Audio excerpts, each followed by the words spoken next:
June 2021, Windsor Castle.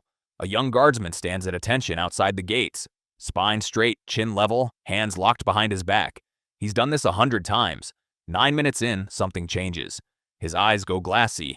His skin drains pale. He doesn't move. He's not allowed to. And then, without warning, he drops face first onto the stone, out cold, in front of a crowd of strangers with their phones out. He wasn't sick. He wasn't out of shape. He was young, fit, and trained for exactly this moment. So what actually took him down? It wasn't the heat. It wasn't nerves. It was something your body does to you every single day, and almost never gets caught doing. To understand it, you have to understand a fight your body is losing every second you're upright. The fight against gravity. About 70% of your blood sits below your heart at any given moment. Gravity is constantly pulling it down into your legs and feet. Normally, that's not a problem. Every time you take a step, your calf muscles squeeze the veins around them like a pump. One-way valves inside those veins catch the blood and push it back up toward your heart. Doctors call this the skeletal muscle pump. Walk, shift your weight, even tap your foot. The pump keeps working, but stand perfectly, rigidly still, and the pump shuts off. No contractions, no valves closing. Gravity keeps pulling blood down into the legs, and nothing pushes it back up. Within minutes, less blood is circulating back to the heart. Blood pressure starts to drop, and the organ that suffers first is the brain. The brain needs a constant, steady supply of oxygenated blood.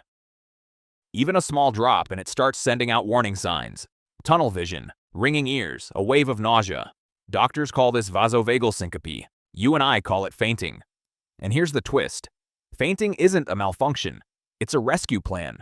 The moment you fall, your head drops level with your heart. Gravity stops working against you. Blood rushes back to the brain almost instantly. Most people wake up within seconds, confused but fine. That's exactly what saved the guardsman at Windsor. He fell. His body fixed itself. But that rescue plan only works if you're allowed to fall. So what happens when you can't? In a packed crowd, at a rally, in formation shoulder to shoulder with other people, there's no room to hit the ground. The person faints but stays vertical, propped up by the bodies around them. Blood keeps draining to the legs. The brain keeps losing oxygen. What should have been a 10-second faint turns into something else entirely. A starved brain with no way to reset itself. This is one of the hidden killers behind crowd crush disasters. Not just the crushing force, but people fainting upright with nowhere to fall. Minutes of restricted blood flow can trigger something far worse than a faint, cardiac arrhythmia. The heart, starved and stressed, can simply stop. Standing still doesn't just risk a fall. In the wrong setting, it can be fatal, and the person next to you might not even notice, which is why armies and royal guards have quietly documented this for centuries. At military funerals, honor guards are trained to subtly flex their leg muscles, rock their weight, lock their knees only briefly, never fully still, because locking your knees is the most dangerous position of all. It disables the pump completely and traps blood exactly where gravity wants it. It's not just soldiers. Choir singers standing still through long performances faint on stage. Surgeons, standing for 8-hour operations, wear compression stockings for this exact reason. Standing still, it turns out, is one of the most physically demanding things the human body can be asked to do. Now add heat to the equation, and the danger multiplies. In the sun, your body dilates blood vessels near your skin to cool down, pulling even more blood away from your brain and heart. Combine motionless standing with heat and dehydration, and fainting can escalate into full heat stroke. A genuine medical emergency. At mass rallies and parades involving tens of thousands of people standing for hours, dozens have collapsed in a single event. Some have not survived, and there's an even slower danger, one that doesn't show up until hours or days later. Remember that pooled blood sitting still in your leg veins? Stagnant blood doesn't just sit there harmlessly, it starts to clot.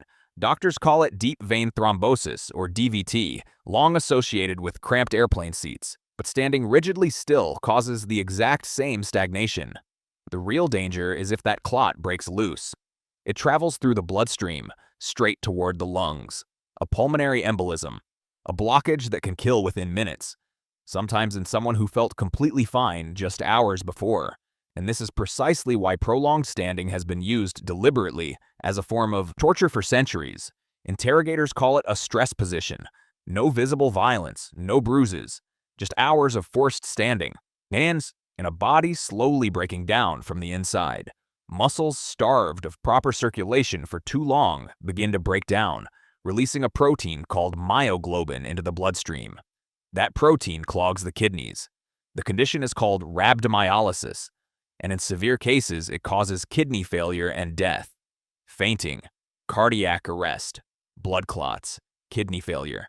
All of it triggered by nothing more violent than refusing to move. Your body was never built for stillness. Every valve, every muscle in your legs assumes you'll keep moving, walking, shifting, pacing. Stillness isn't neutral. It isn't rest. To your circulatory system, standing dead still for long enough looks less like discipline and more like an emergency. The guardsman at Windsor woke up minutes later, embarrassed but unharmed. His body did exactly what it was designed to do. It made him fall, which means the most dangerous guards aren't the ones who faint. They're the ones who don't. The ones with nowhere left to fall. Because sometimes the deadliest thing a body can do is nothing at all.